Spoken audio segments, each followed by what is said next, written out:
Mga kapatid na nananampalataya sa Allah subhanahu wa ta'ala, isa sa nakakaligtaan natin minsan ay yung pag-uutos natin ng kabutihan at pagbabawal natin ng kasamaan. Hindi natin napapansin minsan na kahit na yung mga malalapit sa atin na nakikita natin na gumagawa na ng labag, gumagawa na ng lihis sa pananampalataya ay pinababayaan natin. Kasi inisip natin na pagka kinausap natin, baka magalit siya, baka ma-offend siya, baka magtampo siya, o kung ano-ano ang mga iniisip natin na negative. Samantala, alam natin na tayo ay nasa tama, tayo ay nasa katotohanan, kitang-kita natin ang ginagawa na kamalian, pero tayo pa yung nag-iisip ng negative o tayo pa yung nagigilty sa gagawin natin. Kaya hindi natin nagagawa yung al-amru bil ma'ruf wan nahyu 'anil munkar. Yung pag-uutos ng kabutihan at pagbabawal ng kasamaan. Kung ang mga taong gumagawa ng mga paglabag sa Allah subhanahu wa ta'ala na nagiging dahilan kung bakit dumarating ang mga sakuna, bakit dumarating ang mga matitinding mga pagsubok, walang ulan, o malakas ang ulan, o malakas ang hangin, o mayroong bagyo, o mayroong baha, dahil sa mga taong mga gumagawa ng mga kabuktutan, isa rin ito sa dahilan ang ating pagpapabaya. Na hindi natin pinagsasabihan na kahit na yung mga malalapit sa atin, kahit na yung mga kilala natin, mga kaibigan natin, na hindi natin pinagsasabihan kung sila ay gumagawa ng kasamaan. Hindi natin pinaalalahanan. At hindi natin pinagutusan na gumawa ng kabutihan. Hindi natin pinapayuhan ng gumawa ng kabutihan. Napapabayaan na natin. Kaya si Abu Bakr As-Siddiq, tinawag niya yung mga tao. Sabi niya, ya ayuhan nas, innakum taqra'una hadhihi al-aya wa tadawunaha ala ghairi mawadi'iha. Usang katauhan, sabi niya, o kayong mga tao, binabasa ninyo itong talata.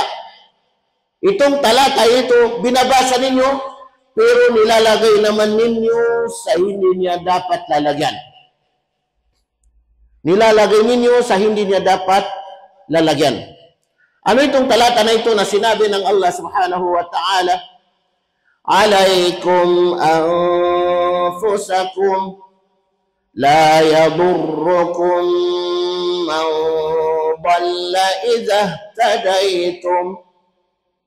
Ayon sa kahulugan ng talatang ito, matapos tawagin ng Allah subhanahu wa ta'ala ang mga mananampalataya, alaykum anfusakum, pangalagaan ninyo ang inyong mga sarili. Ibig sabihin ay panatilihin ninyo ang inyong mga sarili sa paggawa ng mga kabutihan at pag-iwas sa mga kasamaan. Panatilihin ninyo ang inyong mga sarili sa katotohanan, sa tama, sa kabutihan. Alaykum anfusakum la yadurrukum man dalla idha ihtadaytum. Dahil kapag pinangalagaan ninyo ang inyong mga sarili sa paggawa ng mga kabutihan at pag-iwas sa mga kasamaan, pag kayo ay nananatili dito, ay hindi kayo mapipinsala ng sino mang ligaw. Hindi kayo mapipinsala ng sino mang ligaw. Idha ihtadaytum, kapag kayo ay pinatnubayan. Pinatnubayan sa pananampalatayang Islam. Niyakap ninyo ang pananampalatayang Islam. Kaya sabi niya Abu Bakr, binabasa ninyo itong talata na ito, pero nilalagay ninyo naman sa hindi niya dapat lalagyan. Ano yun? Kasi nakakaligtaan na yung pag-uutos ng kabutihan at pagbabawal ng kasamaan. Kahit na malapit sa iyo, na alam mo na gumagawa ng kasamaan, gumagawa ng lihis sa pananampalataya, pero pinabayaan mo na. Kahit pa pamilya mo, minsan nga, pamilya mo, asawa mo, alam mo na gumagawa ng masama, pero pinabayaan mo. Kasi baka magalit si Mrs., baka magtampo si Mrs., baka iwanan ako ni Mrs. Nakakalimutan na mga kapatid na nananampalataya sa Allah subhanahu wa ta'ala. Ya ayyuhalladhina amanu, qu anfusakum wa ahlikum nara. O kayong mga mananampalataya, na sinabi ng Allah, iligtas ninyo ang inyong mga sarili at ang inyong mga pamilya sa impernong apoy. Sinabi ni Abu Bakar, sabi niya, katotohanan sabi niya na narinig namin ang propeta na si Propeta Muhammad sallallahu alaihi wasallam na nagsasabi, Innan nasa idza ra'aw az-zalima falam ya'khudhu ala yadayhi. Tingnan niyo mga kapatid na nananampalataya sa Allah. Ibig sabihin ay katotohanan na yung mga tao, sabi ni Propeta Muhammad sallallahu alaihi wasallam, na kapag nakita nila yung zalim. Ano itong zalim? Yung hindi makatarungan. Yung hindi makatarungan na tao. Gumagawa ng kabuktutan. Idza ra'aw zalima falam ya'khudhu ala yaday. Na hindi nila kinukuha sa pamagitan ng kanilang mga kamay. Sa pamagitan ng kanilang mga kamay. Ibig sabihin, hindi nila ito binabago sa pamagitan ng kanilang mga kamay. Aw syaka an ya'ummahumullahu bi'iqab. Na malapit na bibigyan sila ng Allah lahat ng iqab, parusa. Parusa. Sino ito? Yung taong gumagawa ng kabuktutan, yung zalim, gumagawa ng kabuktutan, at yung taong nagpabaya. Yung taong nagpabaya. Gumagawa ng masama, at yung taong nagpabaya, malapit na nabibigyan sila ng Allah ng, ibig sabihin ay parusa. Punishment. Tingnan ninyo mga kapatid na nananampalataya sa Allah, nangangahulugan na pag nakita mo yung kapatid mo sa pananampalataya na gumawa ng masama, huwag ka nang mag-isip na baka magalit, baka magtampo, baka kung ano ang isipin niya. Baka hindi na niya ako kausapin, baka hindi ko na maging kaibigan. Hindi. Ikaw ay nasa katotohanan, ikaw ay nasa tama, pagsabihan mo. Pagsabihan mo kasi obligasyon natin yan bilang Muslim, pag nakita natin yung masama, pagsabihan natin. Pero nakakalungkot. Kitang-kita na natin yung mga gumagawa ng kabuktutan, yung mga hindi makatarungan, pero pinabayaan natin. Imbis na kukunin natin yan at aalisin natin para hindi niya magawa yung kasamaan, pero pinabaliwala natin, pinapabayaan na natin. Tingnan ninyo mga kapatid na nananampalataya sa Allah subhanahu wa ta'ala. Sa pamagitan ng ating mga kamay, hindi naman tayo binigyan ng authority, wala naman tayong power. Halimbawa, nakita natin yung mga malalaking tao. Wala naman tayong authority, wala naman tayong power na maalis natin sa, ibig sabihin, masamang gawain o sa pandaraya o sa mga kabuktutan o sa anumang hindi makatarungan. Pero ganun pa rin. Kahit na wala tayong authority, kahit na wala tayong power, na ibig sabihin, pero nasa pamamagitan din ng ating mga kamay. Katulad ng mga politisyan, na sa pamamagitan ng ating mga kamay, na bakit natin ibinubuto? Bakit natin pinipili? Bakit natin ipinagpapalit?